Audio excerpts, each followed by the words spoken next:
स्वागत है GSRHS channel में। आज पढ़ेंगे हम हिंदी सब्जेक्ट से लिया हमने संज्ञा।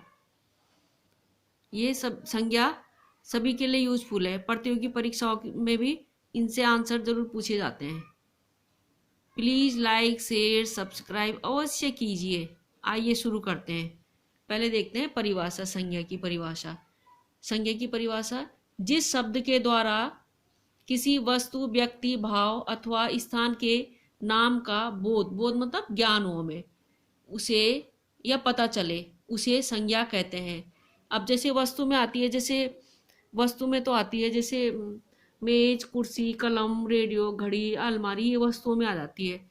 और व्यक्ति में आ जाता है जैसे राम, अनूप, मतलब जो व्यक्ति होते हैं, सचिव, हितेन, ये व्यक्ति में आ जाते हैं। भाव में आ जाता है जैसे बुढ़ापा और कठोरता, ईमानदारी, लाली, जो हमारे भाव प्रकट होते हैं वो भाव में आ जाता है। और स्थान में आ जाता है जैसे भारत हुआ, चीन हुआ, दिल्ली, बदायूं, मुरादाबाद, ये स्थान में आ जाते हैं। वस्तु का भी पता चल गया आपको, व्यक्ति का, भाव का और स्थान का भी। ठीक है। जो के नाम का बोध कराते हैं उसे क्या कहते हैं? संज्ञा कहते हैं। आइए उदाहरण देखते हैं। जैसे जुबिन दिल्ली के एक विद्यालय में प्रतिदिन कार से पढ़ने जाता है। अब इस वाक्य में जुबिन, दिल्ली, इसमें व्यक्ति भी आ गया और स्थान भी आ गया। ठीक है। इस वाक्य में जुबिन छात्र का नाम है। ठीक है, ये हो गया व्यक्तिवाचक संज्ञा। दिल्ली स्थान का नाम और कार वस्तु का नाम, ये तीनों का नाम स्पष्ट हो गया। इसमें जुबिन हो गया व्यक्तिवाचक संज्ञा, स्थान हो गए दिल्ली और वस्तु हो गई कार। ठीक है, कार, ये वस्तु कार हो गई। ठीक है, दिल्ली स्थान का नाम और कार वस्तु का नाम, यह तीनों क्या है? संज्ञाएं हैं। जुबिन भी, दिल्ली भी और कार भी क्या है? तीनों संज्ञाएं हैं। अब संज्ञा के भेद कितने होते हैं? संज्ञा के 5 भेद होते हैं।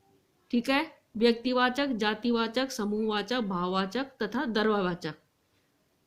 समूहवाचक में समुदायवाचक भी आता है। ठीक है, आप शुरू करते हैं। व्यक्तिवाचक संज्ञा जिन संज्ञा शब्दों से विशेष प्राणी, स्थान अथवा वस्तु का बोध हो उन्हें व्यक्तिवाचक संज्ञा कहते हैं। जैसे उदाहरण में व्यक्तियों के नाम देखो, जैसे अनूप, सचिव, राम, विनोद। और देश है जैसे स्थान है भारत, अमेरिका, रूस, इटली।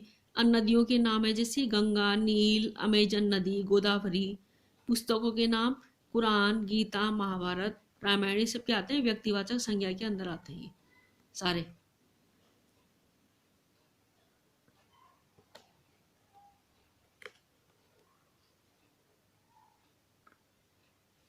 अब नेक्स्ट है जैसे जातिवाचक संज्ञा जिन संज्ञा शब्दों से संपूर्ण जाति का बोध हो उन्हें जातिवाचक संज्ञा कहते हैं।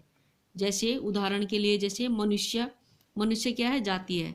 लड़का, लड़की, औरत, ये क्या है? सारे जातिवाचक है। लड़का, लड़की, औरत। पशु, पक्षी जैसे घोड़ा, हाथी, कोयल, क्या है? जाति हैं ये सारे। वस्तु जैसे घर है, किताब है, पेन है, सारे जाति हैं ये। ठीक है, ये जातिवाचक संज्ञा का हमें बोध करा रहे हैं। अब आइए अब देखते हैं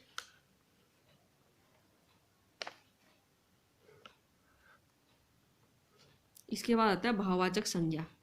भाववाचक संज्ञा वे संज्ञा शब्द जो किसी गुण, दशा अथवा भाव का बोध कराते हैं उन्हें क्या कहते हैं? भाववाचक संज्ञा कहलाते हैं।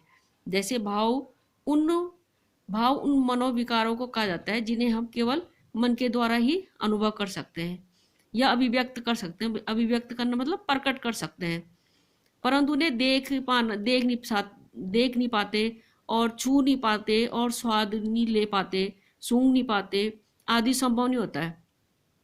जैसे खुशी, सफेदी, लाली आदि को हम अनुभव तो कर लेते हैं, लेकिन इन्हें हम परंतु यदि कोई कहे कि इन्हें दिखा दो तो ये संभव नहीं होता, दिखा नहीं सकते हम। अतः भाववाचक संज्ञा का अनुभव हम दिल या दिमाग से करते हैं, अपने शरीर के किसी अंग द्वारा नहीं करते। ठीक है, उन्हें भाववाचक संज्ञा कहते हैं। इन्हें हम दिल और दिमाग से तो महसूस कर लेते हैं, लेकिन ये अनुभव कर लेते हैं हम, लेकिन इन्हें हम दिखा नहीं सकते। अब जैसे आइए भाववाचक संज्ञा। उदाहरण, वे संज्ञा शब्द जो किसी गुण, दशा अथवा भाव का बोध कराते भाववाचक संज्ञा कहलाते हैं। उदाहरण, गुण, कठोरता, ईमानदारी, लाली आदि। अवस्था जैसे बचपन, गरीबी, यौवन, युवावस्था होती है जैसे यौवन आदि। दोष जैसे डाका, मूर्खता, दुर्जनता, भय आदि। धर्म जैसे ठंडाई, हरियाली, सौंदर्य। भाव जैसे प्यास, कालिमा, क्रूरता आदि। ये क्या हुआ हमारे भाववाचक संज्ञा, जिन्हें हम अनुभव कर लेते हैं, महसूस करते हैं, उसे कहते हैं भाववाचक संज्ञा। आइए आगे देखते हैं। अब नेक्स्ट है द्रव्यवाचक संज्ञा। अब है द्रव्यवाचक संज्ञा। वे संज्ञा शब्द जिनसे किसी द्रव्य पदार्थ अथवा धातु का बोध होता है, उन्हें क्या कहते हैं? द्रव्यवाचक संज्ञा कहते हैं। द्रव्यवाचक संज्ञा जैसे अर्थात जिस द्रव्य को मापा और तौला जा सके, वे क्या कहलाते हैं? द्रव्यवाचक संज्ञा कहलाती हैं। ठीक है, जैसे द्रव्य और समूह दोनों संज्ञाओं को ही जातिवाचक संज्ञा का उपभेद स्वीकार किया गया है। द्रव्यवाचक संज्ञा का प्रयोग बहुवचन में नहीं होता है और न ही इनके पहले संख्यावाची शब्दों का प्रयोग किया जाता है। जैसे उदाहरण के लिए धातुओं तथा खनिजों के नाम लोहा, सोना, चांदी, तांबा, ये क्या है? द्रव्यवाचक संज्ञा के अंतर्गत आते हैं। और खाने पीने की वस्तुएं जैसे दूध, पानी, तेल, गेहूं, चना भी क्या आते हैं? द्रव्यवाचक संज्ञा के अंदर आते हैं। इन्हें अच्छे से, थ्योरी को अच्छे से समझ लीजिएगा आप लोग।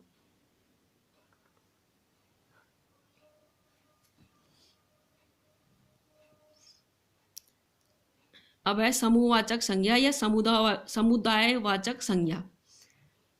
वे संज्ञा शब्द जो किसी समूह अथवा समुदाय का बोध कराते हैं, समूहवाचक संज्ञा शब्द कहलाते हैं। ठीक है, जैसे व्यक्तियों के समूह या झुंड, भीड़ कहलाती है, वो क्या कहलाती है? समूहवाचक शब्दों का ही या समुदायवाचक संज्ञा कहलाती है। जैसे वे संज्ञा शब्द जो किसी समूह अथवा समुदाय का बोध कराते हैं, समूहवाचक संज्ञा शब्द कहलाते हैं। जैसे व्यक्तियों का समूह, झुंड, दल, गिरोह, संघ, परिवार, भीड़, सभा, पुस्तकालय, सेना, ये क्या है? सब समूहवाचक समूह है। भीड़ भी समूह, सब परिवार भी समूह होता है। वस्तुओं का समूह जैसे गुच्छा, ढेर, मंडल आदि, जैसे अंगूर का गुच्छा होता है, वो समूहवाचक संज्ञा के अंतर्गत आते हैं।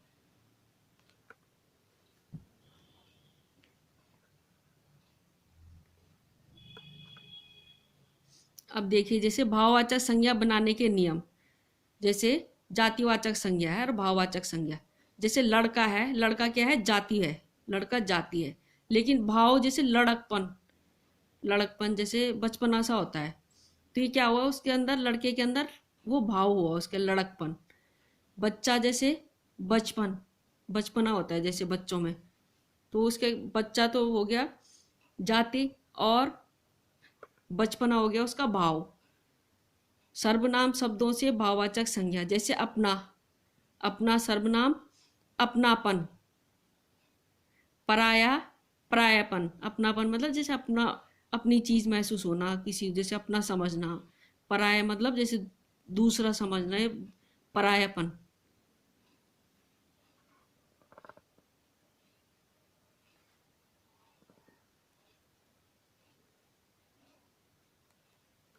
अब है विशेषण से भाववाचक संज्ञा कैसे बनानी है।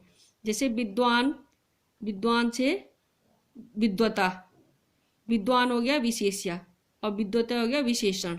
लंबा से लंबाई हो गई विशेषण। क्रिया शब्दों से भाववाचक, जैसे क्रिया हो गई धोना और धुलाई भाववाचक। लिखना, लिखाई भाववाचक क्रिया हो गई, लिखना और लिखाई भाववाचक संज्ञा है। अधोना भी क्रिया है और धुलाई भाववाचक संज्ञा है।